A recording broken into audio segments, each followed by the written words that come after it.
Hello world, it's Mr. Harris once again, and I'm coming at you with more math jewels. So today we're going to go back to a topic that a lot of people struggle with, and I've decided to go way back to the basics, to grade level 3. We're going to talk about fractions. A lot of people have a great phobia of fractions, but today I'm going to do what I can to try to clear up that phobia of fractions. So let's go ahead and get right into it.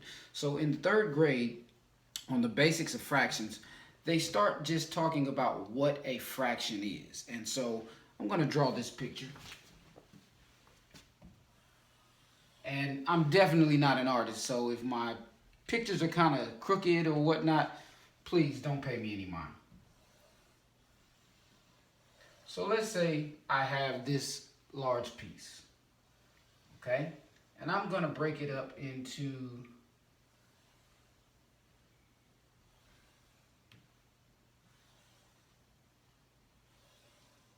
all right, so I have this rectangle and it has several small rectangles in it. 10 small rectangles to be exact. And we're going to pretend that these are all the exact same size. They're not drawn to scale, but the fractions of the pieces are all drawn to scale. So, or I'm sorry, are not drawn to scale. So with this, what we want to point out is there are 10 pieces inside this. Now, all 10 together make one whole. So if I just color in one of these little pieces, that is 1/10, okay? So 1/10. So I have 1/10, 1/10, 1/10. All right. So I have a total of 10 pieces that are each 1/10 in size. So when we talk about a fraction, we must look at the parts of a fraction. So if I say 1/10, we have this number on the top. The 1 is called the numerator, okay? And the numerator is actually the number of parts, okay? So for example, we'll get to that in a second. The denominator is the total pieces of the fractions. And as you can see, there are 10 total pieces to make up this one large shape, okay? So here, what I have colored in is 1.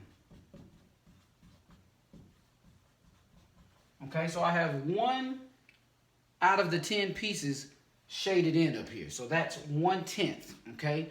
Now, what we want to establish is how we can really describe these fractions on a basic general level. So here, let's draw another one.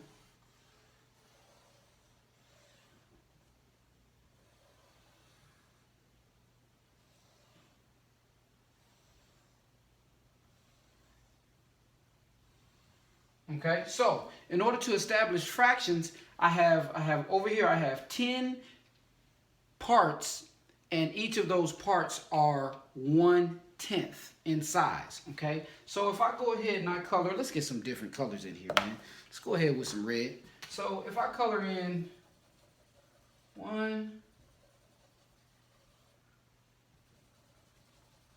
3, and let's go ahead with 4. Okay, so I have 4 parts, right? I have 4 parts colored in, and each of those 4 parts have a size of 1/10. So if I have 4 parts that are all 1/10 in size, then I have 4/10. Okay, so still total pieces. All right, so I end up with the fraction 4/10. Okay, now it doesn't matter which 4 of these are shaded in.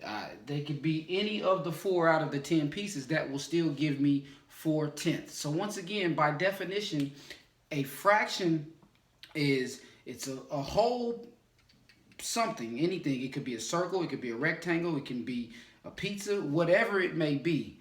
It's one whole, but broken down into a certain number of equal size pieces. In this case, we have this rectangle broken down into 10 equal sized pieces. And each of those pieces, as we can see over here, is 1/10.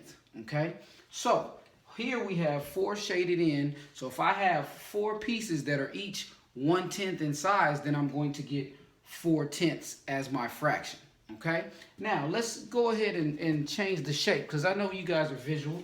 So let's try this with another shape. Now, in most cases, people, when they think of fractions, they think about pizza or the circular shape of a fraction. So we're going to try one with the circular shape. Now, I don't have a compass to draw a perfect circle for you guys, but work with me, please. Work with me. All right, so I have this circle, and let's break it down into let's go simple. Let's go 4 pieces. So my total number of pieces is 4. That's going to be the denominator, or the bottom of my fraction. Okay, so I have 4 total pieces. 1, 2, 3, 4. All right, and I'm going to shade. So each one of these is 1/4. All right, 1/4, 1/4, and 1/4. So I have 4 pieces, and each of these, we call it a unit fraction, is 1/4. Okay, so let's go ahead and shade one in.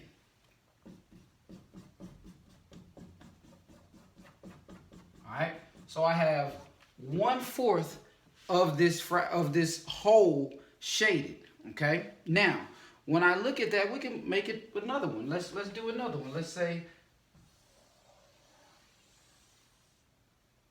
let's go here.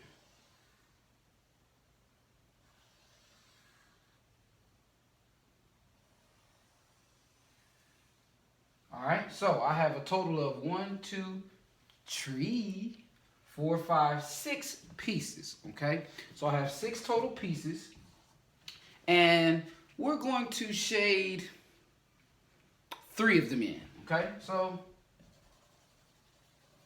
now notice, it can be any 3 pieces, okay? They don't necessarily have to be next to each other. So here I'm going to, let's just shade this one right here.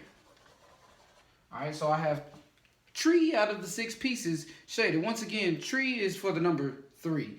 I haven't told you all why I used the number 3 yet, but we'll get to that. Okay, so I have the fraction 3/6.